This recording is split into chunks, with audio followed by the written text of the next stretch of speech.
जाते हैं सब लोग मिल के, इससे ज्यादा जबरदस्त इस मर्द कलंदर की आवाज है अकेले की, जिसके लिए आप तालियां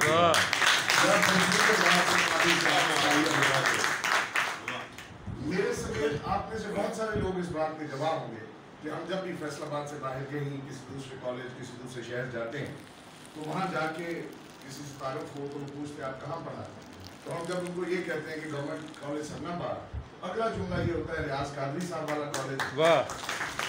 हम सब लोग अपने इदारों की वजह से पहचाने जाते हैं और ये एहसास अल्लाह ताला की ज़ात बहुत कम लोगों को देती है कि जिनके नाम से इदारे पहचाने जाते हैं। तो रियाज कादरी साहब के नाम से इस इदारे की भी शान।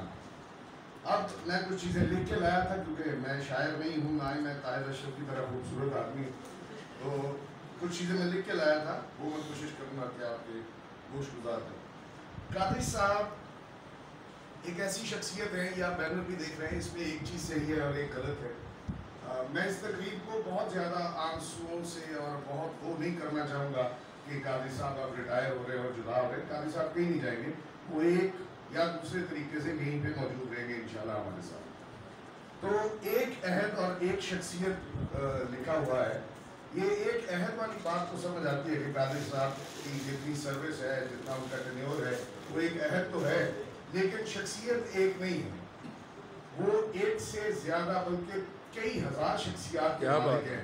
ये कोई मल्टीपल पर्सनैलिटी सिंड्रोम नहीं है साइकोलॉजी के मुताबिक, लेकिन कादरी साहब को आप बतौर शायर, बतौर उस्ताद, बतौर दोस्त, बतौर एक नामवर नक्कार, अदीब, आप जिस भी चैप्टर को खोलेंगे आपको रियाज कादरी साहब उस पर ऐसे ही नजर आएंगे कि जैसे रियाज कादरी का प्राइमरी प्रोफेशन हुई। तो ये उनकी शख्सियत बल्कि उनकी शख्सियात का एक बहुत बड़ा मौजूद है। 35 बरस की तदरीसी जिंदगी, हर रोज एक नया सबक, हर लम्हा एक नया लफ्ज़ और हर महफिल में एक नया शेर। ये कोई आम कहानी नहीं है। इकबाल ने जो तसव्वुर मर्द मोमिन का पेश किया वो शायद कादरी साहब के सादिक आए। उर्दू अंग्रेजी मुरक्कब लहजे में वो यूँ सुनाई देगा, नजर आता है सुबह नौ का सूरज अंधेरे में जो चिराग जलता है। अब कादरी साहब की गुफ्तगू पे बात कर रहे हैं। जिस तरह ऑक्सीजन और हाइड्रोजन अगर मिल जाए एक खास तरतीब में तो पानी बन जाता है, इसी तरह अगर माइक्रोफोन और कादरी साहब कहीं दोनों इकट्ठे हो जाएं तो वो महफिल बन जाती है या मुशायरा बन जाता है और वहाँ पे खुशियाँ और हर चीज़ और शेर व शायरी और अहले ज़ौक़ उस चीज़ को बहुत एंजॉय करते हैं। अहमद फराज ने एक दफ़ा कहा था, वो बड़ी लंबी नज़म है कि ये बात है तो चलो बात करके देखते हैं। अगर अहमद फराज साहब अपना ये शौक कादरी साहब के साथ पूरा कर लेते तो शायद दोबारा वो कभी बात न कर पाते, क्योंकि कादरी साहब से आप एक बात करेंगे तो आपको एक बात के जवाब में 100 ऐसी बातें मिलेंगी जिसमें से आपने तकरीबन 90 नहीं सुनी होगी। हर वक्त हाजिर जवाब, हर वक्त तैयार। कई रिटायरमेंट की पार्टीज में हमने देखा कि जब किसी दोस्त की रिटायरमेंट पे बात करने वाले कम पड़ गए या खाना अभी लेट आना है और ताहिर अशरफ को कहा जा रहा है कि तकरीब को लंबा करें, तो उस मुश्किल वक्त में हमारा एक ही सहारा रहा, वो सहारा रियाज अहमद कादरी थे।